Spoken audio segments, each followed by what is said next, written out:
স্বাগত বিরতিহীন সংবাদ দুপুরে, সাথে আছি মুজাহিদুল ইসলাম। টানা 1 ঘন্টা আমি আছি আতিফ আঞ্জুমান, আর শুরুতেই জানিয়ে দেব শিরোনামগুলো। উত্তরা আগারগাঁও রুটে মেট্রো রেলের পরীক্ষামূলক চলাচল শুরু, যাত্রী উঠবে আগামী বছর।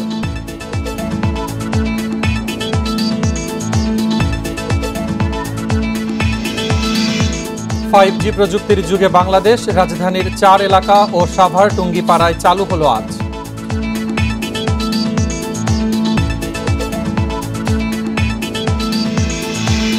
$2025 সালের মধ্যে $5 বিলিয়ন ডিজিটাল ডিভাইস রপ্তানি হবে, জানালেন প্রধানমন্ত্রী।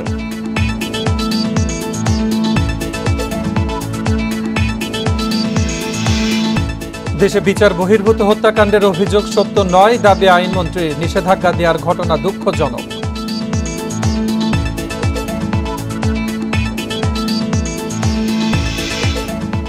এবং 2 মেয়েকে রেখে আগামী সপ্তাহে দেশে ফিরছেন জাপানি নারী এরিকো, সাথে উদ্বেগ ও বেদনা।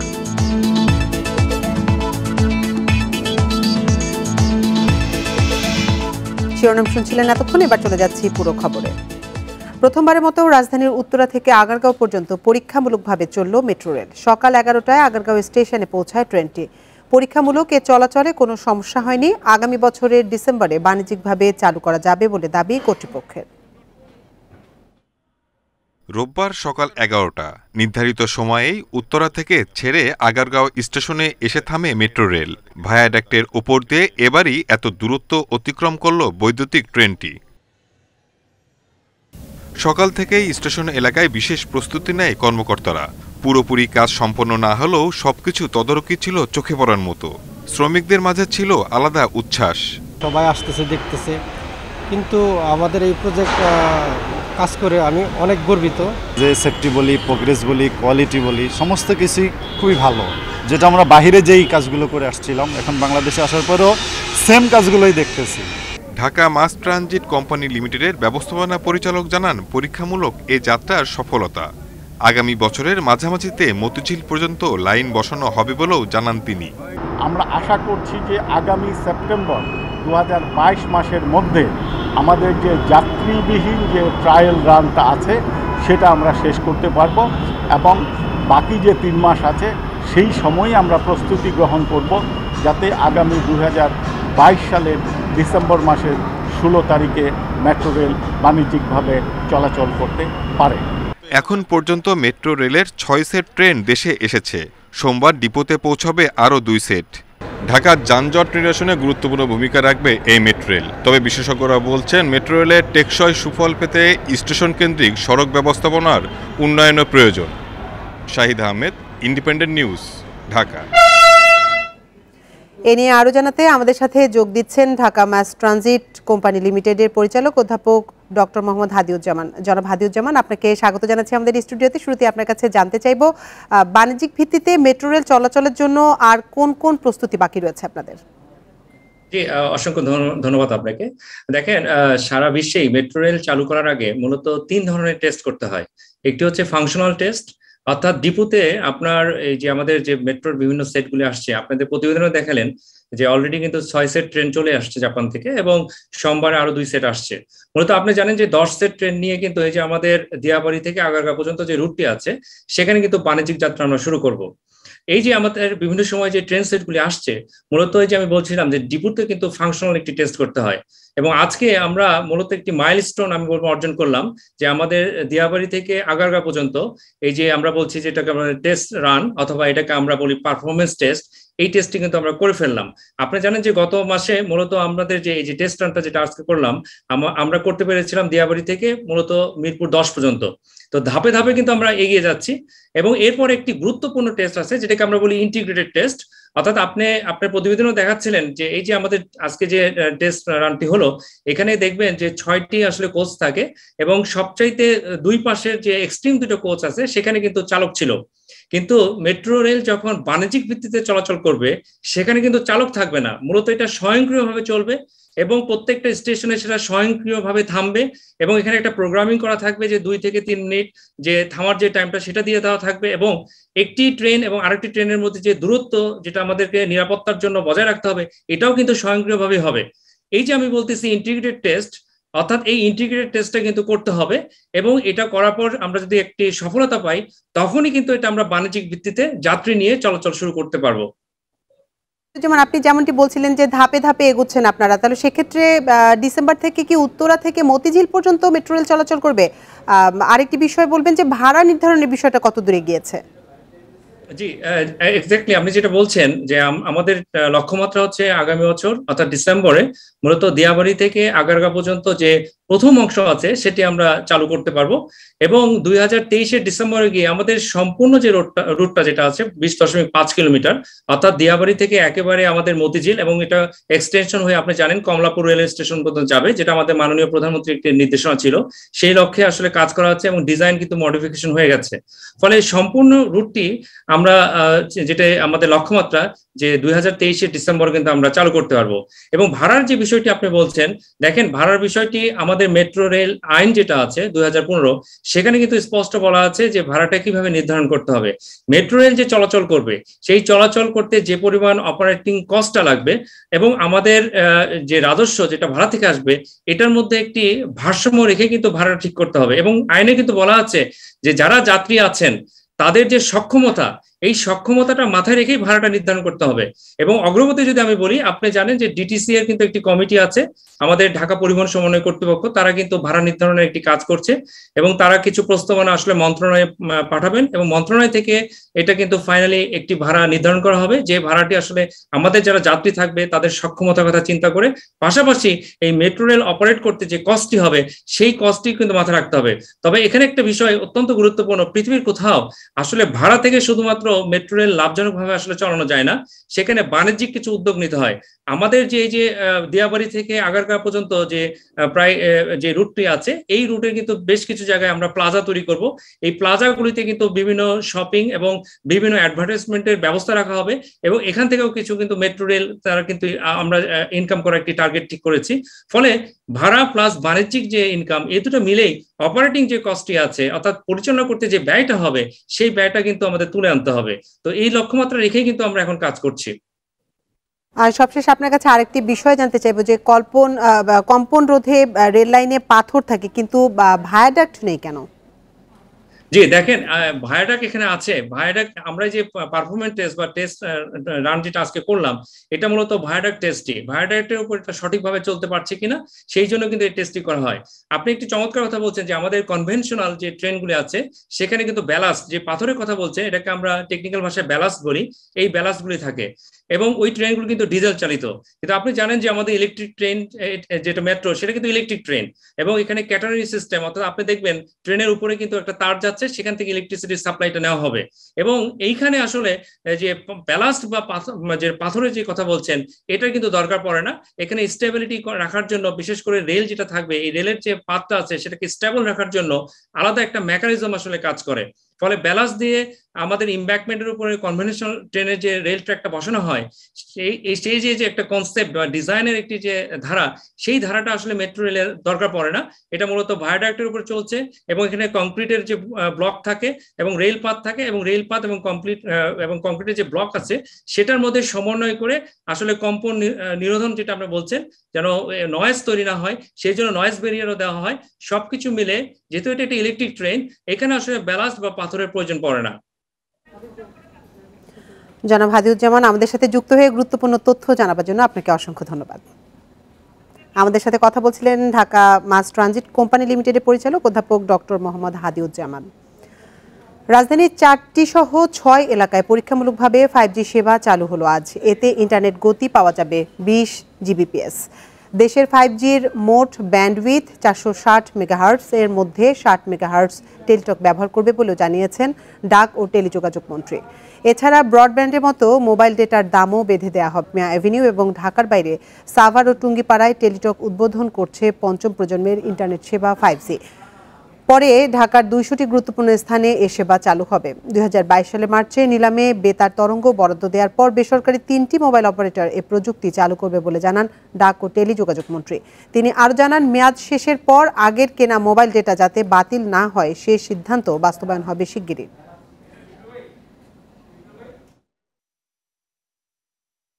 সুনির্দিষ্ট লক্ষ্য স্থির করা হয়েছে যে আমাদের ডিজিটাল ডিভাইস উৎপাদন এবং রপ্তানি, আমার মনে হয় যে এটা সকল খাতকে ছাড়িয়ে যাবে এই ডিজিটাল ডিভাইস আমরা যদি রপ্তানি করতে পারি। আর তার জন্য একটা সুনির্দিষ্ট লক্ষ্য স্থির করা হয়েছে যে 2025 সাল নাগাদ এই ডিজিটাল ডিভাইসের খাতে $5 বিলিয়ন রপ্তানি উন্নীত হবে। ডিজিটাল দিবস নিয়ে আলোচনা করতে আমাদের সঙ্গে যোগ দিচ্ছেন বেসিসের সভাপতি সৈয়দ আলমাস কবির। জনাব সৈয়দ আলমাস কবির, আপনাকে স্বাগত জানাচ্ছি ইন্ডিপেন্ডেন্ট সংবাদে। যে বিষয়টি প্রথমে জানতে চাইবো যে সারা দেশে যেখানে আসলে 3G 4G ঠিকমতো পাওয়া যায় না, সেক্ষেত্রে আসলে 5Gটা কতটুকু পাওয়া যাবে? অনেক ধন্যবাদ। আপনি একটা খুব একটা খুব কমন একটা প্রশ্ন যে আমাদের অনেক জায়গায় যেটা 3G আমরা পাচ্ছি না, তাহলে আমরা কেন 5G করছি। আসলে কিন্তু 5G যে নেটওয়ার্কটা, এই 5G নেটওয়ার্কটা কিন্তু কথা বলার জন্য না বা আপনার ইন্টারনেট ব্রাউজ করার জন্য না, তার জন্য কিন্তু 3G বা 4G যথেষ্ট, যেটা কিন্তু বাংলাদেশের এখন মোটামুটি বেশিরভাগ জায়গায় অ্যাভেলেবল 3G অথবা 4G। 5Gটা আমাদের দরকার যদি আমরা চতুর্থ শিল্প বিপ্লবের সাথে তাল মিলিয়ে চলতে চাই এবং চতুর্থ শিল্প বিপ্লবের পরিপূর্ণ সুবিধাগুলো আমরা ভোগ করতে চাই। আপনি জানেন যে চতুর্থ শিল্প বিপ্লবে নতুন নতুন টেকনোলজি যেমন ইন্টারনেট অফ থিংস ইত্যাদি এগুলো কিন্তু প্রয়োজন হবে। সো সেগুলোর জন্য কিন্তু আপনার যে নেটওয়ার্কটা প্রয়োজন, সেই নেটওয়ার্কটা হচ্ছে 5G। সো আমাদের 5G অবিলম্বে চালু করা দরকার এবং সারা বাংলাদেশে এটা যত তাড়াতাড়ি সম্ভব ছড়িয়ে দেওয়া দরকার। তাহলেই কিন্তু আমরা চতুর্থ শিল্প বিপ্লবের সুবিধাগুলো সুযোগগুলো আমরা নিতে পারবো। জি, যেমনটি বলছিলেন যে চতুর্থ শিল্প বিপ্লবের একটি সুবিধা আমরা 5Gর মাধ্যমে পেতে যাচ্ছি। আরেকটি জিনিস জানতে চাইবো যে 5G চালু হওয়ার পর আসলে ইন্টারনেটের দাম বৃদ্ধি নিয়ে দেশের সাধারণ জনগণের কিন্তু একটা অভিযোগ বরাবর থেকেই যায়, সেই জায়গাটিতে আসলে দাম কমবে কিনা?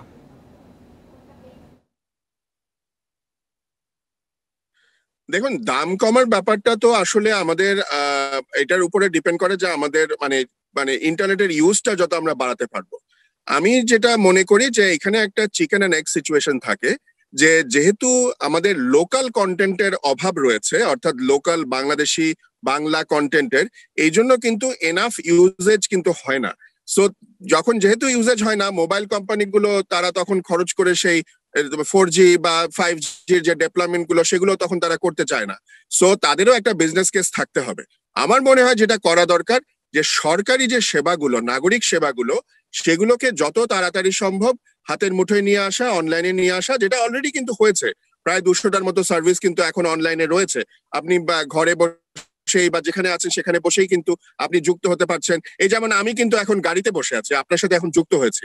এইরকম ভাবে আমরা যদি আমাদের নাগরিক সেবাগুলো পেতে পারি, আমি ড্রাইভিং লাইসেন্সের জন্য, পাসপোর্টের জন্য যে আবেদন, ট্রেড লাইসেন্সের জন্য আবেদন ইত্যাদি, এই সব ধরনের নাগরিক সেবা যদি আমি হাতের মুঠোয় পাই ইন্টারনেটের মাধ্যমে, তখন ইন্টারনেটের ইউজটা বাড়বে। আমার মনে হয় তখন কিন্তু মোবাইল কোম্পানিদেরও একটা বিজনেস কেস তৈরি হবে আমার মনে হয়। আর তাছাড়া বাংলা কন্টেন্টের আমাদের কিন্তু অভাব রয়েছে। আমরা নাটক সিনেমা দেখা, এটা কিন্তু আসলে আমাদের খুব বেশি, আপনি কতই বা সিনেমা দেখবেন, কতই বা গান শুনবেন, কিন্তু আমাদের যে সত্যিকারের কন্টেন্ট, বিভিন্ন যেগুলো মনে করেন আমাদের ক্লাসরুমের কন্টেন্ট, আমাদের মেডিকেল কন্টেন্ট, এইগুলো আমাদেরকে লোকালাইজ কন্টেন্ট আমাদের তৈরি করা দরকার। আমার মনে হয় তাহলে কিন্তু আস্তে আস্তে ইন্টারনেটের প্রসার বাড়বে এবং তখন অটোমেটিক্যালি দাম কমবে। আরেকটা জিনিস বলে শেষ করতে চাই, সেটা হচ্ছে যে ইন্টারনেটের উপরে ভ্যাট রাখার কোনো যৌক্তিকতা কিন্তু আমি দেখি না। অন্তত আগামী 5 বছরের জন্য হলেও এটাকে ভ্যাট মুক্ত করা উচিত এবং তাহলে যেটা হবে যে ইন্টারনেটের প্রসার অনেক বেড়ে যাবে। এখন যেই ভ্যাট বছরে পান সরকার, এতটুকু রাজস্ব হারালে আসলে এমন কিছু এসে যাবে না, এমন কোনো ক্ষতি হবে না সরকারের বাজেটে। আমার মনে হয় বরং ইন্টারনেটের প্রসার যদি আমরা বাড়াতে পারি, ইন্টারনেট বেস অনেক ব্যবসা তৈরি হবে, ডিজিটাল কমার্স বেসড অনেক ব্যবসা তৈরি হবে এবং সেখান থেকে সরকার কিন্তু অনেক বেশি রাজস্ব আদায় করতে পারবে। জনাব সৈয়দ আলমাস কবির, আপনাকে ধন্যবাদ জানাচ্ছি আমাদের সাথে যোগ দিয়ে বিস্তারিত জানানোর জন্য। চলে যাচ্ছি পরের খবরে। ডিজিটাল ডিভাইস উৎপাদন ও রপ্তানির লক্ষ্য বাস্তবায়ন করে 2025 সাল নাগাদ $5 বিলিয়ন রপ্তানি উন্নয়ন হবে বলে জানিয়েছেন প্রধানমন্ত্রী শেখ হাসিনা। দুপুরে রাজধানী বঙ্গবন্ধু আন্তর্জাতিক সম্মেলন কেন্দ্রে ডিজিটাল বাংলাদেশ দিবস 2021 উদযাপন ও ডিজিটাল বাংলাদেশ 2021 পুরস্কার প্রদান অনুষ্ঠানে তিনি একথা জানান। গণভবন থেকে ভার্চুয়ালি যুক্ত হয়ে প্রধানমন্ত্রী বলেন, তথ্য প্রযুক্তির ব্যাপক উন্নয়নের মাধ্যমে নতুন প্রজন্মের মেধা তুলে আনার যে লক্ষ্য ছিল, আওয়ামী লীগ সরকারের ঐকান্তিক চেষ্টায় তা অর্জন করেছে দেশ। তথ্য প্রযুক্তির ব্যাপক উন্নয়নের ফলে দেশকে এগিয়ে নেওয়ার সম্ভাবনাময় সৈনিক তৈরি হচ্ছে। এই প্রজন্মই দেশকে উন্নয়ন ও সমৃদ্ধির লক্ষ্যে নিয়ে যাবে বলে দৃঢ় প্রত্যয় জানান প্রধানমন্ত্রী। অনুষ্ঠানে তথ্য প্রযুক্তি খাতে অবদানের জন্য বিভিন্ন প্রতিষ্ঠান ও ব্যক্তিকে ডিজিটাল বাংলাদেশ 2021 পুরস্কার দেওয়া হয়। এর পাশাপাশি প্রধানমন্ত্রী উদ্বোধন করেন তথ্য প্রযুক্তি খাতে 4টি প্রকল্প। সারা দেশে প্রায় 20 লক্ষ তরুণ তরুণী কর্মসংস্থান সৃষ্টি করে দিয়েছেন জনাব সজীব ওয়াজেদ জয় ভাই, এবং বঙ্গবন্ধুর যে আসলে বৈষম্য মুক্ত একটা সোনার বাংলাদেশ গড়ার যে রূপকল্প ছিল, যে সোনার বাংলাদেশ গড়ে তোলার যে স্বপ্ন ছিল, সেটিও কিন্তু আজকে প্রযুক্তির শক্তিকে ব্যবহার করে পূরণ করেছেন জননেত্রী শেখ হাসিনা। 2025 সালের মধ্যে সরকার আইসিটি খাতে 30,000 নতুন কর্মসংস্থান ও $5 বিলিয়ন আয়ের লক্ষ্যমাত্রা নির্ধারণ করেছে বলে জানিয়েছেন আইসিটি প্রতিমন্ত্রী জুনায়েদ আহমেদ পলক। ডিজিটাল বাংলাদেশ দিবস উপলক্ষে সকাল 7টায় ধানমন্ডি 32 নম্বরে জাতির পিতার প্রতিকৃতিতে শ্রদ্ধা নিবেদন শেষে একথা জানান তিনি। নানা আয়োজনে আজ দেশ জুড়ে উদযাপন করা হচ্ছে ডিজিটাল বাংলাদেশ দিবস। ডিজিটাল বাংলাদেশের অর্জন উপকৃত সকল জনগণ, এই প্রতিপাদ্যকে সামনে নিয়ে বিভিন্ন দেশের বাংলাদেশের দূতাবাসগুলোতেও উদযাপন করা হচ্ছে দিবসটি। এই উপলক্ষে সকাল 8টায় জাতীয় সংসদের দক্ষিণ প্লাজা থেকে খামারবাড়ি মোড় পর্যন্ত সামাজিক দূরত্ব বজায় রেখে অনুষ্ঠিত হয় বর্ণাঢ্য শোভাযাত্রা। বিকেলে বঙ্গবন্ধু আন্তর্জাতিক সম্মেলন কেন্দ্রে দিবসের মূল প্রতিপাদ্যকে নিয়ে জাতীয় সেমিনার অনুষ্ঠিত হবে। ইউনাইটেড ইন্টারন্যাশনাল ইউনিভার্সিটিতে আয়োজিত হবে ডিজিটাল বাংলাদেশ কনসার্ট। এছাড়া দিনব্যাপী রয়েছে আরও নানা আয়োজন।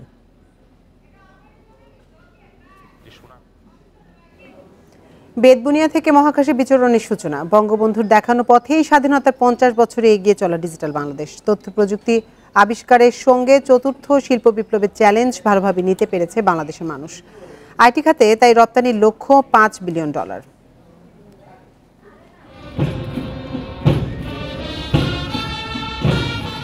রোববার সকাল 9:30টায় বাংলাদেশ মিলিটারি একাডেমির প্যারেড গ্রাউন্ডে শুরু হয় কুচকাওয়াজের মূল আনুষ্ঠানিকতা। শুরুতে কুচকাওয়াজ পরিদর্শন করে সালাম গ্রহণ করেন সেনাপ্রধান জেনারেল এসএম শফিউদ্দিন আহমেদ। কিছুক্ষণ পর ভিডিও কনফারেন্সে গণভবন থেকে যুক্ত হন প্রধানমন্ত্রী শেখ হাসিনা। প্রধান অতিথির বক্তব্যে প্রধানমন্ত্রী নবীন অফিসারদের লাখো শহীদের রক্তের বিনিময়ে অর্জিত স্বাধীনতার চেতনা সমুন্নত রাখার নির্দেশনা দেন। আমাদের একটা কথা সবসময় মনে রাখতে হবে, লাখো শহীদের রক্তের বিনিময়ে অর্জিত এই স্বাধীনতা, কাজে এই স্বাধীনতার চেতনাকে সবসময় সমুন্নত রাখতে হবে। এই আদর্শ নিয়েই নিজেদেরকে দেশপ্রেমে উদ্বুদ্ধ করতে হবে। প্রধানমন্ত্রী আরও বলেন, বঙ্গবন্ধু কারো সঙ্গে বৈরিতা নয় নীতিতে বিশ্বাসী ছিলেন। বর্তমান বাংলাদেশও সেই পথে আছে। তবে ফোর্সেস গোলের আওতায় যে কোনো শত্রুকে মোকাবেলায় বাংলাদেশ এরই মধ্যে সক্ষমতা অর্জন করেছে বলেও জানান প্রধানমন্ত্রী। স্বাধীনতা ও সার্বভৌমত্ব রক্ষায় সবসময় সজাগ ও সতর্ক থাকতে সামরিক বাহিনীর সদস্যদের প্রতি আহ্বান জানান তিনি। দেশে বিদেশে দায়িত্ব পালনের দক্ষতা পেশাদারিত্ব দেখিয়ে আমাদের সেনাবাহিনী সকল মহলে প্রশংসা অর্জন করেছে। আমি যখন বিদেশে যাই, সকলে যখন প্রশংসা করে, গর্বে আমার বুকটা ভরে যায়। এই সুনাম ধরে রাখতে হবে।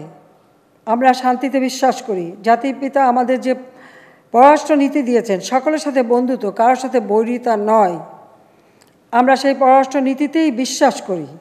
কিন্তু কখনো যদি আমরা কোনো বহিঃশত্রু দ্বারা আক্রান্ত হই, দেশের স্বাধীনতা সার্বভৌমত্ব রক্ষার সক্ষমতাও আমরা ইতিমধ্যে অর্জন করেছি। নবীন অফিসারদের বাবা মারাও তাদের সন্তানরা দেশের জন্য সর্বোচ্চ ত্যাগে উজ্জীবিত থাকবে বলে জানান। কমিশন প্রাপ্ত 103 জনের মধ্যে 7 জন নারীও কমিশন লাভ করেছেন। অনুপম শীল, ইন্ডিপেন্ডেন্ট নিউজ, চট্টগ্রাম। র‍্যাব সহ অন্যান্য বাহিনীর কয়েকজন কর্মকর্তার বিদেশ যাত্রায় যুক্তরাষ্ট্র যে নিষেধাজ্ঞা দিয়েছে তা দুঃখজনক বলে মন্তব্য করেছেন আইনমন্ত্রী আনিসুল হক। দুপুরে বিচার প্রশাসন প্রশিক্ষণ ইনস্টিটিউটে এ কথা বলেন তিনি। আইনশৃঙ্খলা রক্ষাকারী বাহিনীর বিরুদ্ধে বিচার বহির্ভূত হত্যাকাণ্ডের অভিযোগ সত্য নয় বলেও দাবি করেন আইনমন্ত্রী। তিনি বলেন, যারা গণতন্ত্রে বিশ্বাস করে, আইনের শাসনে বিশ্বাসী, তারা যথাযথ প্রক্রিয়া মেনে চলে। আনিসুল হক দাবি করেন, যাদের বিরুদ্ধে ব্যবস্থা নেওয়া হয়েছে তাদের বক্তব্য না শুনে এ ধরনের ব্যবস্থা নেওয়া উচিত হয়নি। এটি কল্পনাপ্রসূত বলেও মন্তব্য করেন আইনমন্ত্রী। এদিকে সাংবাদিকদের প্রশ্নের জবাবে বেগম খালেদা জিয়ার বিদেশ যাত্রা বিষয়ে সিদ্ধান্ত জানতে আরও অপেক্ষা করতে হবে বলে জানান আইনমন্ত্রী।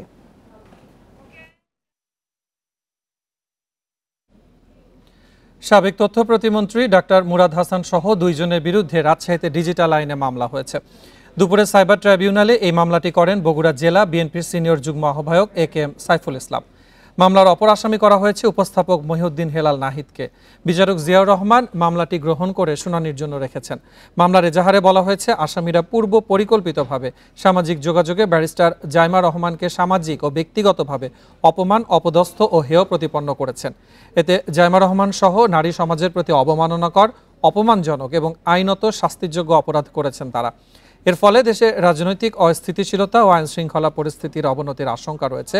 এ সময় আদালতে রাজশাহী ও বগুড়া আইনজীবী সমিতি এবং বিএনপি নেতারা উপস্থিত ছিলেন। তথ্য প্রতিমন্ত্রী জনাব মুরাদ হাসান এবং যে ফেসবুক লাইভে যিনি সাক্ষাৎকার নিয়েছিলেন শেখ মহিউদ্দিন হেলাল, এই দুজনের নামে আমরা ডিজিটাল নিরাপত্তা আইন ৭৮ মামলা দায়ের করলাম। এই ন্যাক্কারজনক যে উনি ঘটনা ঘটিয়েছেন, মন্তব্য করেছেন, এটার আমরা তীব্র নিন্দা জানাই। হোসেনের বিরুদ্ধে আইসিটি অ্যাক্টে একটি মামলা দায়ের করেছেন বগুড়া বারের অ্যাডভোকেট।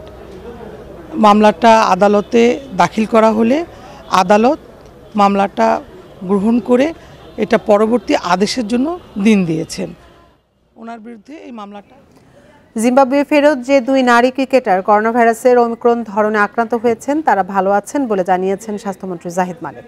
তাদের মাধ্যমে অন্য কেউ আক্রান্তের তথ্য পাওয়া যায়নি বলে জানান তিনি। দুপুরে ঢাকা মেডিকেল কলেজ হাসপাতালে ভারতের দেয়া অক্সিজেন প্ল্যান্ট উপহার প্রদান অনুষ্ঠানে এসব কথা জানান তিনি। এ সময় এখনও যারা করোনা টিকা নেননি তাদের দ্রুত টিকা নেওয়ার আহ্বান জানান স্বাস্থ্যমন্ত্রী। দুইজন খেলোয়াড়ের ইতে যে ওমিক্রন ভাইরাস পাওয়া গেছে তারা ভালো আছে এবং আতঙ্কের আমি মনে করি কোনো কারণ নাই। আমরা তাদেরকে আইসোলেশনে রেখেছি এবং এখন পর্যন্ত কারো গায়ে এটা আরো গেছে, কারো শরীরে গিয়েছে বা কেউ আক্রান্ত হয়েছে সেই খবর আমাদের কাছে এখনো নাই। 2 মে জেসমিন ও লাইকাকে রেখে আগামী সপ্তাহে একাই দেশে ফিরছেন জাপানি নারী নাকানো এরিকো। সঙ্গে নিয়ে যাচ্ছেন বাংলাদেশে রেখে যাওয়া মেয়েদের ভবিষ্যৎ নিয়ে উদ্বেগ আর বেদনা। তার ধারণা বাবার সঙ্গে থেকে যাওয়ার সিদ্ধান্তকে একদিন ভুল মনে করবে তারা। 11 বছরের জেসমিন আর 9 বছরের লাইকা, 2 মেয়েকে জাপানে ফিরিয়ে নিতে বাংলাদেশে এসেছিলেন জাপানি মা নাকানো এরিকো। গেছেন আদালতে, তবে রায় পক্ষে না আসায় একাই ফিরতে হচ্ছে দেশে। বছরে 3 বার এসে দেখে যেতে পারবেন মেয়েদের। মেয়েদের জন্মের পর থেকেই তাদের সব কাজ করেছেন নিজ হাতে। বয়স কম বলে মেয়েদের ভবিষ্যৎ নিয়ে আছে উদ্বেগ। আমি ওদের ভবিষ্যৎ নিয়ে চিন্তিত। তারা এখনো অনেক ছোট। কদিন পর তারা কৈশোরে পড়বে। তাদের শরীর মনে পরিবর্তন আসবে। মা ছাড়া ঠিকমতো শিশু বড় হতে পারে না। পেশায় চিকিৎসক এই জাপানি নারীর আরও শঙ্কা, বড় হয়ে বাবার সঙ্গে থেকে যাওয়াকে ভুল মনে হলে বিষণ্ণতায় ভুগবে তারা। তাদের মা সম্পর্কে ভুল বোঝানো হয়েছে, মিথ্যে বলা হয়েছে। এভাবে আমার মেয়েদের সঙ্গে সুন্দর সম্পর্ক নষ্ট করা হয়েছে। তারা মার সঙ্গে থাকতে চায় না, অথচ একদিন তারা ভুল বুঝতে পারবে। 2 বোনের অপেক্ষায় জাপানে থাকা এরিকোর আরেক মেয়ে 7 বছরের সোনিয়াও এই দূরত্বে আশাহত। তার মতো তার মনও ভেঙে গেছে বলে মর্মাহত এই জাপানি মা।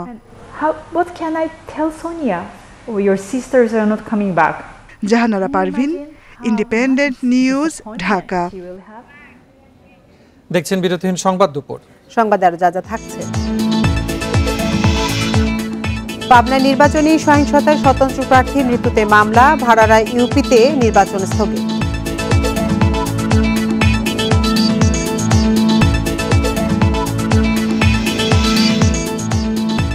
নীলফামারীর 2 বছর 8 মাস বয়সী শিশু লাবিবা লামিজা, তাদের মেরুদণ্ডের নিচের অংশ জোড়া লাগানো।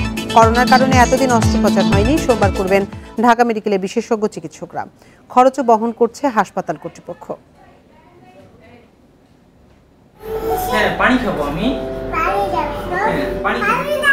হাসি খুশি আর চঞ্চল লাবিবা লামিজা, জন্মের পর থেকেই জোড়া লাগানো। এছাড়া আর কোনো সংকট নেই তাদের। 2019 সালের 15 এপ্রিল রংপুর মেডিকেলে জন্ম তাদের। জোড়া শিশু হওয়ায় পাঠানো হয় ঢাকা মেডিকেলে। করোনার কারণে দেরি হলেও লাবিবা লামিজাকে আলাদা করার উদ্যোগ নিয়েছে ঢাকা মেডিকেল। সোমবার অস্ত্রোপচারে অংশ নেবেন 9 বিভাগের 35 জন বিশেষজ্ঞ চিকিৎসক। সেপারেশন করা মানে যথেষ্ট না। সেপারেশন করার পর তাদের ওন্ড কাভার, ক্ষতটাকে স্কিন দিয়ে সুন্দরভাবে কাভার করা এবং পরিপূর্ণ জীবনযাপন যেন তারা করতে পারে ইন্ডিপেন্ডেন্ট মেয়ে হিসাবে, সেটাই আমাদের লক্ষ্য। দেশে এ পর্যন্ত 16টি জোড়া শিশুর অপারেশন হয়েছে, সফল হয়েছে সবশেষ 2টি। অনেক ঝুঁকি থাকলেও লাবিবা লামিজার অস্ত্রোপচারও সফল হবে আশা করছেন চিকিৎসকেরা।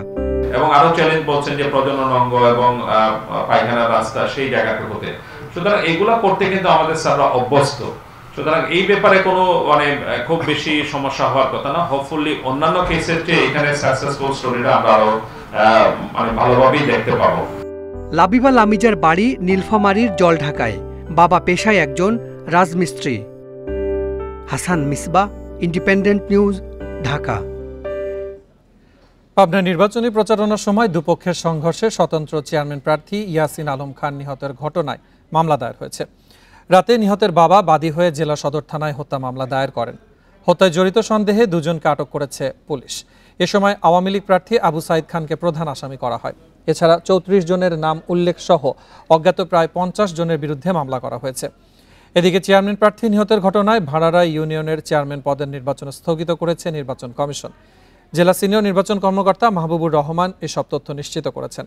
হত্যাকাণ্ডের পর থেকে এলাকায় আইনশৃঙ্খলা বাহিনীর অতিরিক্ত সদস্য মোতায়েন করা হয়েছে। শনিবার পাবনা সদর উপজেলার ভাড়ারা ইউনিয়নে আওয়ামী লীগ ও স্বতন্ত্র প্রার্থীর সমর্থকদের মধ্যে সংঘর্ষে স্বতন্ত্র চেয়ারম্যান প্রার্থী ইয়াসিন আলম খান নিহত হন। এ সময় গুলিবিদ্ধ সহ আহত হন অন্তত 9 জন।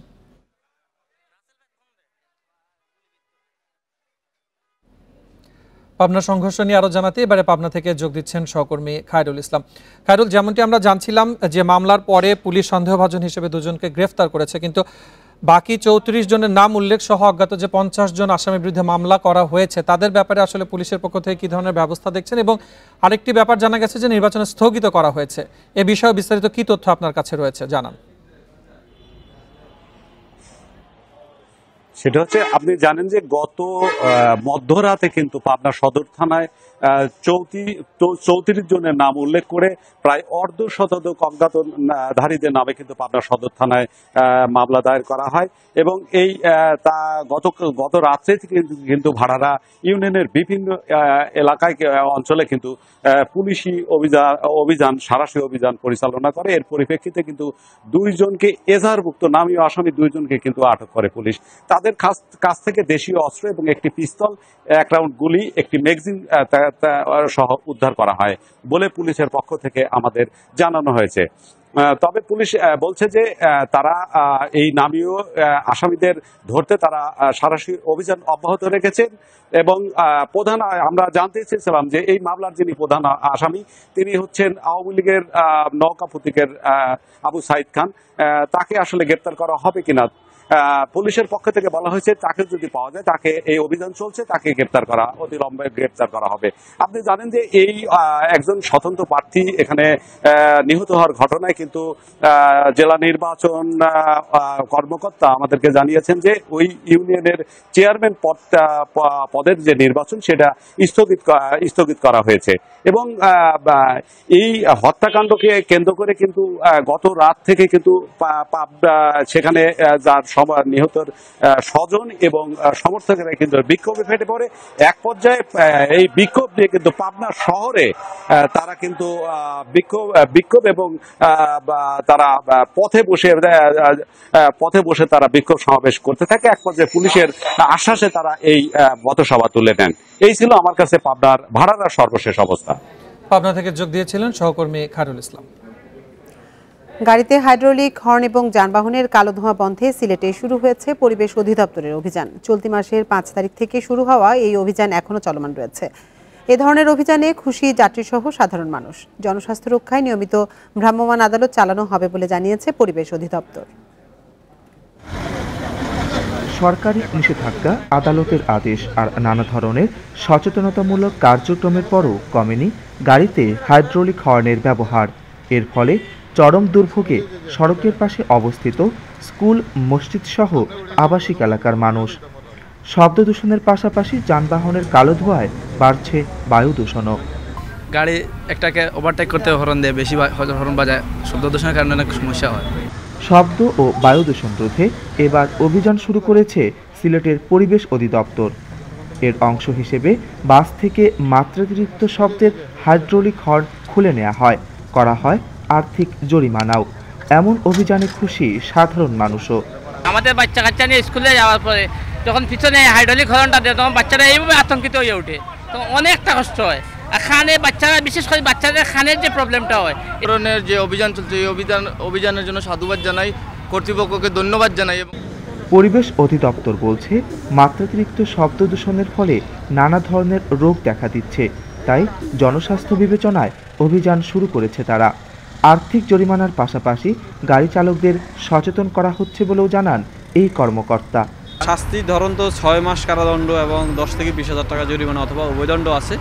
যেহেতু প্রথম পর্যায়ে এই জন্য আমরা সর্বনিম্ন জরিমানা করতেছি, পাশাপাশি লিফলেটও বিতরণ করতেছি, যাতে যারা গাড়ির মালিক এবং যারা গাড়ির শ্রমিক আছে, বিশেষ করে ড্রাইভার, তারপরে হেল্পার এবং যারা কন্ডাক্টর হিসেবে কাজ করে, তাদের মধ্যে সচেতনতা সৃষ্টি মূলত আজকের এই অভিযানের মূল উদ্দেশ্য।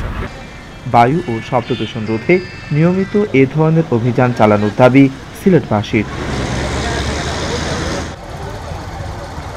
মাধব কর্মকার, ইন্ডিপেন্ডেন্ট নিউজ, সিলেট। মৌলভীবাজারের হাকালুকি হাওরের মালাম বিলে আবারও গাছ কাটার অভিযোগ উঠেছে। 5 একর জমি দখল করে 5 শতাধিক গাছ কেটে বোরো ধান আবাদ করা হয়েছে। এ বিষয়ে স্থানীয় 9 জনের বিরুদ্ধে থানায় লিখিত অভিযোগ দিয়েছে বন বিভাগ। মৌলভীবাজারের হাকালুকি হাওরের মালাম বিলের 70 একর জমিতে 2003 সালে বিভিন্ন প্রজাতির জলজ বৃক্ষ রোপণ করে পরিবেশ অধিদপ্তর। গত বছর জুন মাসে বাঁধ এবং রাস্তা নির্মাণের জন্য 20,000 গাছ কাটে ইজারাদাররা। গত নভেম্বরে একই বনের দক্ষিণ পাশের 5 একর ভূমি দখল করে ধানি জমি তৈরি করেন কয়েকজন প্রভাবশালী। এছাড়া ছোট বড় কয়েক হাজার গাছ কাটারও অভিযোগ উঠেছে। পুরাটা বিল আবার এই ধরনের উঁচা গাছ আছে, এরা গাছ কাটটা এরা ক্ষেত বানাই লিছে। তারা রাত্রে কাটিছে স্যার, যেমন সন্ধ্যা পরে আমি যাওয়া পরে এইগুলা তারা কাম করে। এই ঘটনায় 4 থেকে 5 লাখ টাকার গাছ ধ্বংস করা হয়েছে বলে অভিযোগ বন বিভাগের।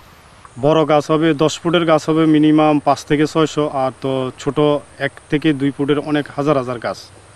তারপরে আমি এগুলো আমার দেখা আমি নিজে থানায় গিয়ে এটা অভিযোগ দায়ের করছি। হাওরে অবাধে গাছ কাটার ফলে প্রাকৃতিক পরিবেশ ও জীববৈচিত্র্য মারাত্মক হুমকির মুখে পড়বে বলছেন পরিবেশবাদীরা। জড়িতদের বিরুদ্ধে আইনগত ব্যবস্থা নেওয়ার কথা জানিয়েছে পরিবেশ অধিদপ্তর।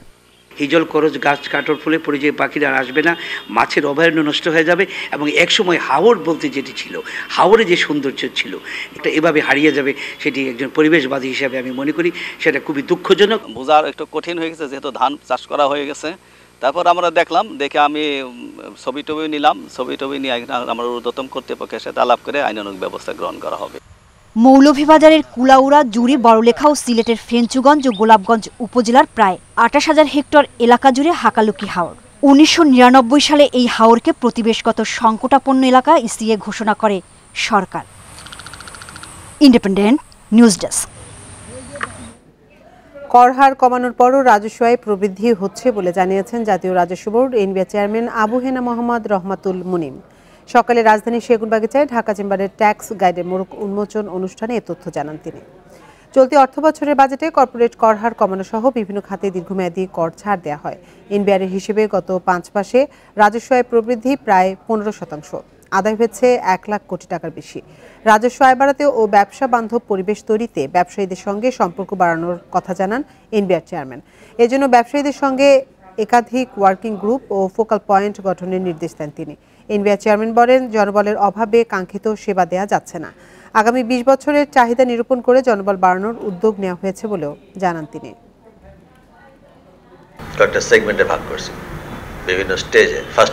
ফার্স্ট ফেজে আমার এই রিকোয়ারমেন্ট, দেন 3 বছর পরে সেকেন্ড ফেজে আমার এই রিকোয়ারমেন্ট, দেন আরো 2 বছর পরে থার্ড ফেজ আমার। সো এভাবে আমরা জনবলের এটা করছি, জনপ্রশাসনের সাথে কথা বলে আমরা আশা করি যে আমাদের এই জনবলের অর্গানোগ্রামটা সহসায় অ্যাপ্রুভ হবে। কত আয় হচ্ছে এবং কোন খাতে তা কিভাবে ব্যয় করা হচ্ছে তার সঠিক তথ্য নেই সরকারের কাছে। আর তথ্য উপাত্তের ঘাটতি সরকারের সঠিক পরিকল্পনায় বড় বাধা বলে মনে করছে বেসরকারি গবেষণা সংস্থা Centre for Policy Dialogue CPD. রোববার করোনা মোকাবেলায় বাংলাদেশের অভিজ্ঞতা নিয়ে এক সংলাপে উঠে আসে এসব কথা। এ সময় সিপিডি জানায়, করোনা মোকাবেলায় প্রণোদনা বিতরণের ক্ষেত্রে তেমন কোনো নজরদারি ছিল না। পাশাপাশি করোনার ক্ষতি থেকে অর্থনৈতিক পুনরুদ্ধারে চলতি অর্থবছরের বাজেটে নির্দিষ্ট কোনো পরিকল্পনা ছিল না।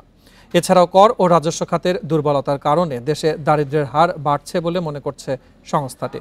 অনুষ্ঠানে পরিকল্পনা মন্ত্রী এম এ মান্নান বলেন, প্রতিনিয়ত নানা বাধা উপেক্ষা করে দেশের মানুষের জীবনমান উন্নয়ন ও দারিদ্র্য দূরীকরণে সরকার কাজ করে যাচ্ছে।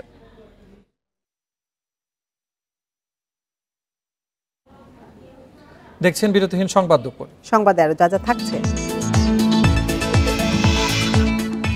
স্বাধীনতা কাপের কোয়ার্টার ফাইনালে বসুন্ধরার বাধা শেখ জামাল আর শেখ রাসেলের প্রতিপক্ষ পুলিশ এফসি।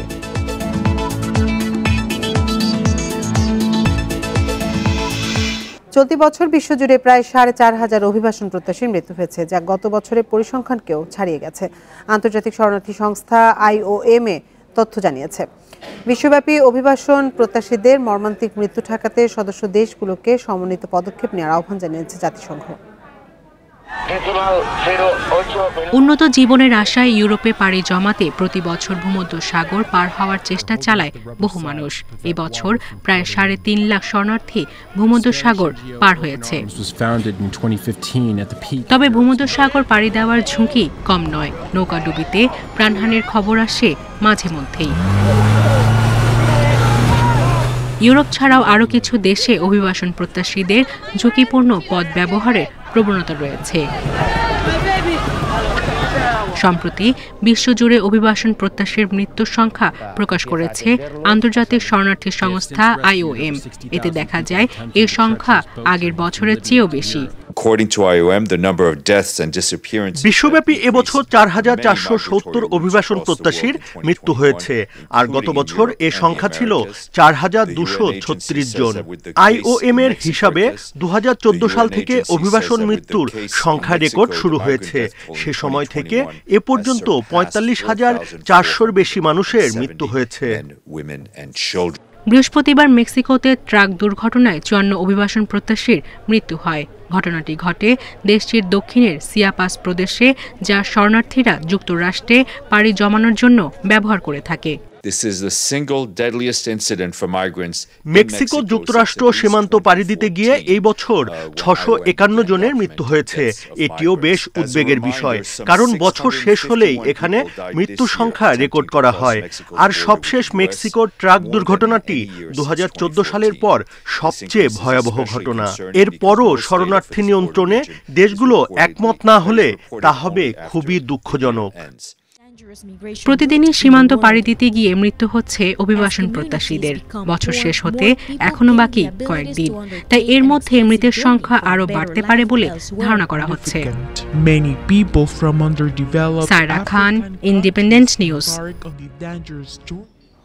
ভয়াবহ প্রাকৃতিক দুর্যোগের কবলে পড়েছে যুক্তরাষ্ট্রের মধ্যাঞ্চল। শুক্রবার মধ্যরাতে দেশটির ৬ রাজ্যে আঘাত এনেছে অন্তত ৩০টি টর্নেডো। প্রাণ গেছে ৮২ জনের। এর মধ্যে শুধু কেন্টাকিতেই ৭০ জনের মৃত্যু হয়েছে। মৃতের সংখ্যা ১০০ ছাড়াতে পারে বলে আশঙ্কা প্রকাশ করেছেন রাজ্যের গভর্নর। ইলিনয়ে প্রাণ গেছে ৬ অ্যামাজন কর্মীর। শুক্রবার রাতে Arkansas, Tennessee, Missouri, Illinois, Kentucky রাজ্যে টর্নেডো সতর্কতা জারি করে যুক্তরাষ্ট্রের আবহাওয়া বিভাগ। কিন্তু পরিস্থিতি যে এতটা ভয়াবহ হবে তা আন্দাজ করতে পারেননি বাসিন্দারা। শুক্রবার মধ্যরাতে যুক্তরাষ্ট্রের ৬ রাজ্যে আঘাত হানে অন্তত ৩০টি শক্তিশালী ঝড়। ২২৭ মাইল এলাকা জুড়ে চলে ধ্বংসযজ্ঞ। সবচেয়ে ক্ষতিগ্রস্ত হয়েছে কেন্টাকি রাজ্যের দক্ষিণ পশ্চিমাঞ্চল। দুর্যোগের সময় মেফিল্ডের একটি মোমবাতি কারখানায় কাজ করছিলেন শতাধিক শ্রমিক। এদের বেশিরভাগকেই বাঁচানো যায়নি। পরিস্থিতি বিবেচনায় জরুরি অবস্থা জারি করে কেন্টাকি সরকার। স্মরণকালের ভয়াবহ টর্নেডো সাক্ষী হয়েছে কেন্টাকি। বড় ধরনের ক্ষয়ক্ষতি ও প্রাণহানির আশঙ্কা করছি আমরা। গ্রেস কাউন্টি, বিশেষ করে মেফিল শহর সবচেয়ে বেশি ক্ষতিগ্রস্ত হয়েছে, কিন্তু আশ্বাস দিচ্ছি আমরা এই ক্ষতি কাটিয়ে উঠব। ভয়াবহ এই প্রাকৃতিক দুর্যোগে শোক জানিয়েছেন মার্কিন প্রেসিডেন্ট জো বাইডেন। কেন্টাকিতে জাতীয় দুর্যোগ ঘোষণা করার পাশাপাশি সর্বাত্মক সহযোগিতার আশ্বাস দিয়েছেন তিনি। ক্ষতিগ্রস্তদের প্রতি সমবেদনা জানাচ্ছি, সেই সাথে এতটুকু আশ্বাস দিতে চাই এই বিপদে তারা একা নন। ফেডারেল সরকার তথা গোটা দেশ তাদের পাশে রয়েছে। আমরা এক হয়ে এই বিপদ মোকাবেলা করব। টর্নেডোর আঘাতে লণ্ডভণ্ড হয়ে গেছে আরকানসাস, টেনেসি, ইলিনয় রাজ্যের একাংশ। ইলিনয়ে জনপ্রিয় ই কমার্স প্রতিষ্ঠান অ্যামাজনের একটি গুদামের ছাদ ধসে পড়ে ঘটেছে প্রাণহানি। টর্নেডোর প্রভাবে টেনেসি রাজ্যে বেশ কয়েকটি কাঠামো ক্ষতিগ্রস্ত হয়েছে। সীমান্ত এলাকায় আটকা পড়েছে অনেক মানুষ। Nusrat Jerin, Independent News. এখনই কড়াকড়ি আরোপ না করলে জানুয়ারিতে ওমিক্রনের বড় ধাক্কার মুখে পড়বে যুক্তরাজ্য, এমন আশঙ্কার কথাই জানিয়েছেন বিজ্ঞানীরা। তারা বলছেন, করোনার নতুন ধরনের কারণে এপ্রিল নাগাদ দেশটিতে 25 থেকে 75,000 পর্যন্ত মানুষের মৃত্যু হতে পারে। London school of hygiene and tropical মেডিসিনের গবেষকরা শনিবার এই সতর্কবার্তা দেন। তবে এই গবেষণার ফলাফল নিয়ে এখনও কিছু অনিশ্চয়তা রয়েছে বলে জানিয়েছেন বিশেষজ্ঞরা। তারা বলছেন, টিকা কার্যক্রম বাড়ালে ওমিক্রন রোধ করা সহজ হবে, এই ধারণা থেকে গবেষণাটি পরিচালনা করা হয়। গবেষণায় ওমিক্রনের ভয়াবহতা সম্পর্কে যে ধারণা দেওয়া হয়েছে তা সরকারের পরবর্তী সিদ্ধান্তের ক্ষেত্রে সহায়ক হবে বলে মনে করছেন বিশ্লেষকরা। শনিবার যুক্তরাজ্যে 54,000-এর বেশি করোনা রোগী শনাক্ত হয়েছে, তাদের 6% ওমিক্রনে আক্রান্ত।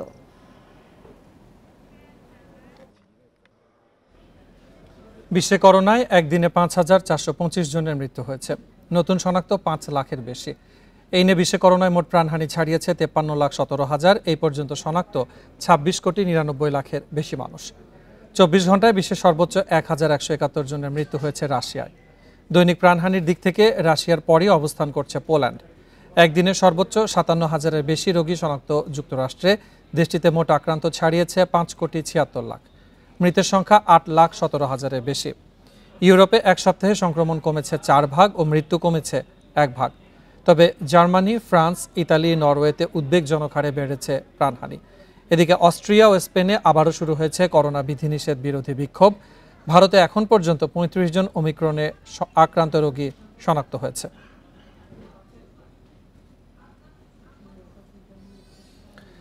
আগস্টে তালেবান বাহিনী কাবুল দখলের পর আত্মগোপনে যেতে শুরু করেন আফগান নারী সংসদ সদস্যরা। ব্রিটিশ গণমাধ্যম বিবিসির এক অনুসন্ধানে জানা গেছে, দেশটির 69 নারী সংসদ সদস্যদের মধ্যে 60 জনই বিশ্বের বিভিন্ন দেশে আশ্রয় নিয়েছে।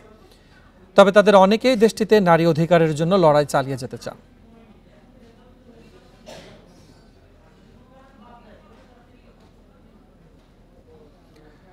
নিউজিল্যান্ড সফরে 7 দিনের কোয়ারেন্টাইনে আছে জাতীয় ক্রিকেট দল। আর 2 দিন পরে জিম ওয়ার্কের সুযোগ পেতে পারে মুমিনুলরা। কোয়ারেন্টাইনে অলস সময় কাটছে ক্রিকেটারদের। দ্বিতীয় দিন হোটেল প্রাঙ্গণে দূরত্ব বজায় রেখে আড্ডায় মশগুল দেখা যায় মুশফিকদের। চনমনে মেজাজে ছিলেন শান্ত সোহানরা। করোনার পর দ্বিতীয়বারের মতো নিউজিল্যান্ড সফরে গেল বাংলাদেশ দল। আগেরবার 3টি করে ওয়ানডে ও টি20 খেললেও হেরেছে সবগুলোতেই। ঘরের মাঠে পাকিস্তানের কাছে হোয়াইট ওয়াশের হতাশা সঙ্গী করে কিউইদের চ্যালেঞ্জ নেবে টাইগাররা। 7 দিনের কোয়ারেন্টাইন শেষে 2টি প্রস্তুতি ম্যাচ খেলবে মুশফিক, মুমিনুলরা।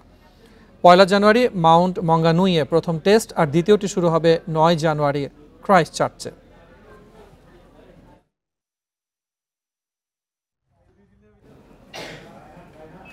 ক্রিকেটে সুদিন ফেরাতে 3 মাস সময় চেয়েছে টিম ম্যানেজমেন্ট। বিসিবি সভাপতি নাজমুল হাসান পাপনের ধারণা, টাইগারদের ক্রান্তিকাল থাকতে পারে 1 বছর।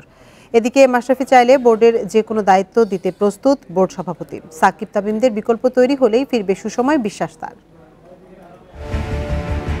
একটা করে দিন যাচ্ছে, জাতীয় দল নিয়ে বেরিয়ে আসছে নতুন নতুন তথ্য। টালমাটাল অবস্থা থেকে উত্তরণে সক্রিয় ভূমিকা পালন করছেন খোদ বিসিবি সভাপতি।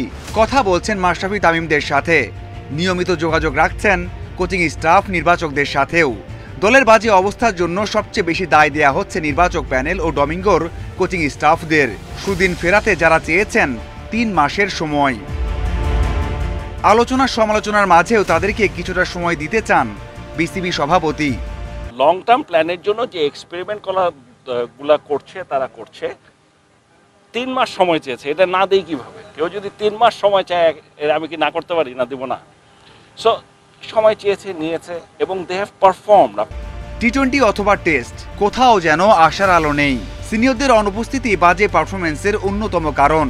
রাতারাতি যার সমাধান নেই। তবে বিসিবি সভাপতি বিশ্বাস করেন দ্রুতই কক্ষপথে ফিরবে দল। মিলবে সাকিব, তামিম, মাহমুদুল্লাহদের বিকল্প। 3টা কি প্লেয়ার যে নাই, এটার একটা ইম্প্যাক্ট আসবে না? তাহলে এখানে তো আমার নতুন 3 জনকে দিতে হবে। দিতে গিয়ে অনেক সময় হয়তো তারা চেঞ্জ করে, কেন করে আমি জানি না।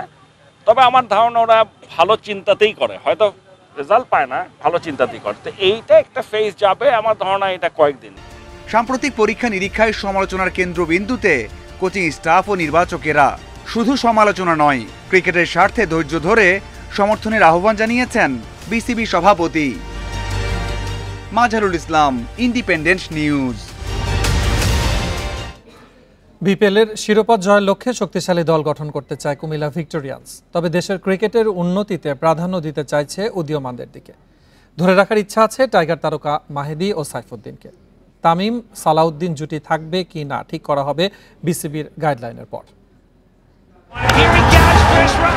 বিপিএলের আকর্ষণ কিছুটা কমে যাচ্ছে ঢাকা ডায়নামাইটস, খুলনা টাইটান্স, রংপুর রাইডার্সের মতো দলগুলো না থাকায়।